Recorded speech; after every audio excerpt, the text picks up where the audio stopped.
विवेक सागर दास जी, हैदराबाद से। नमस्कार महाराज जी, राधे राधे। महाराज जी, आपने संस्कृत का एक श्लोक लिखा है, उसका भावार्थ लिखा है कि भगवान की भक्ति और सत्संग के बिना विद्वान भी अधोगति को प्राप्त करता है, और दूसरी तरफ शास्त्र में ऐसा भी कहा गया है कि ज्ञान के बिना युक्ति नहीं। तो ज्ञान और भक्ति दोनों को कैसे बैलेंस करें? देखो, विद्वान और ज्ञान और आत्मबोध, इनमें बड़ा अंतर है।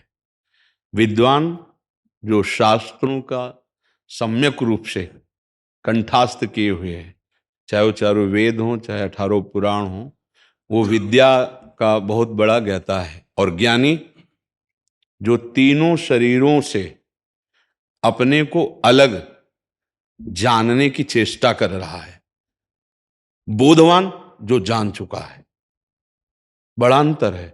शास्त्र विद्वान अगर अहंकार से युक्त हो जाए तो कुछ नहीं प्राप्त किया। जैसे गधे की पीठ पे चाहे ईंट लाद दो, चाहे वेद लाद दो, मात्र उसको बोझे से मतलब है। ऐसे प्रपंच का बोझा या वेद का बोझा केवल बुद्धि लादे हुई भारी विद्वान है, लेकिन ना उसे आत्मबोध है और ना निरंतर सच्चिदानंद भगवान का सुमिरन है, वो किसी काम की विद्वता नहीं है। आज का ही प्रसंग था सत्संग में, महाप्रभु चैतन्य देव ने एक भागवताचार्य विद्वान को बहुत धिक्कारा कि तुम वैष्णवों की निंदा करते हो, संतों का अपमान करते हो, तो तुमने क्या भागवत पढ़ा?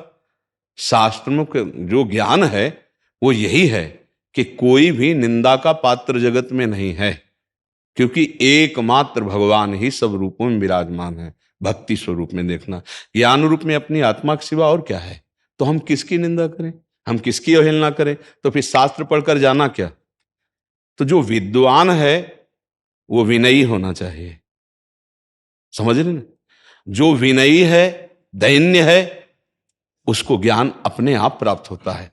क्योंकि श्रद्धावान लभते ज्ञानम, अब उसका फल क्या हुआ?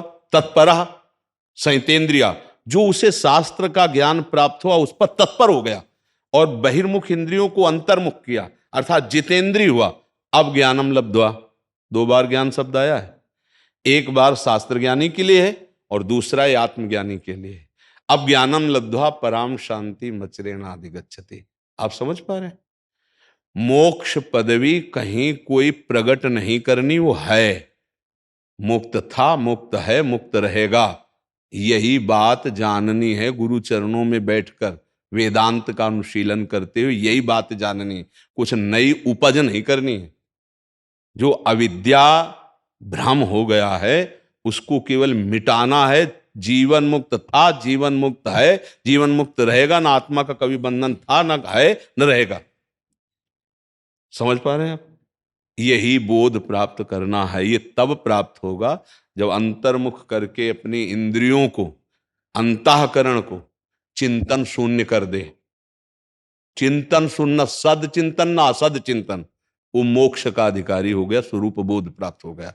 अब जो गुरुदेव का आश्रय लेकर भगवान नाम रूप लीला का चिंतन करता है वो भक्त है। वो मोक्ष पदवी ना चाहकर वो प्रेम चाहता है, भगवत प्रेम। तो भेद से अभेद मोक्ष पदवी, भेद से अभेद होते हुए भी भेद, ये प्रेम। आप समझ पा रहे? आपका जो प्रश्न है, पहला विद्वता, वो किसी काम की नहीं यदि अहंकार आ जाए। समझ?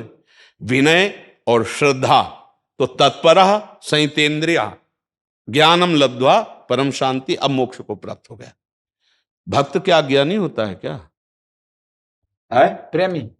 तो भक्त में सब कुछ ज्ञान होता है, आत्मबोध भी होता है। ये ना समझना कि देहाभिमानी होता है, ऐसा नहीं है। देह भाव रहित दोनों स्थितियां होती है, एक ब्रह्मबोध संपन्न महापुरुष की, एक प्रेमी महापुरुष की। देह भाव रहित दोनों की स्थिति होती, दोनों एक में होते हैं, दो में कोई नहीं होता। ज्ञानी मैं में होता है, भक्त तू में होता है, और मैं तुम्हें मायावी होता है, भ्रमित होता है। मैं तुम्हें भ्रमित होता है। ज्ञानी सिर्फ मैं में स्थित रहता है, तू की सत्ता ही नहीं है। और भक्त सिर्फ तू में स्थित होता है, मैं की सत्ता ही नहीं। पक्का समझना, जब तक ये स्थिति नहीं है तब तक मैं और तू है, जब तक मैं और तू है तब तक माया है, चाहे जितना ज्ञान बघार ले, स्थिति नहीं है। ये बात समझनी है। कोई भी ज्ञान ऐसा नहीं है जो सत्य से जुड़ने पर आ न जाए, चाहे सविशेष ब्रह्म या निर्विशेष ब्रह्म, चाहे साकार उपासना चाहे निराकार उपासना। खाली हमको संसार का चिंतन छोड़ना, बस खास बात यह है।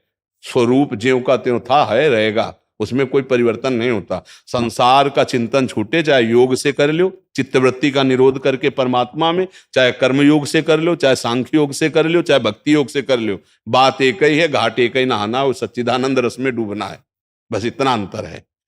कोई संशय इस पे आपको? जी।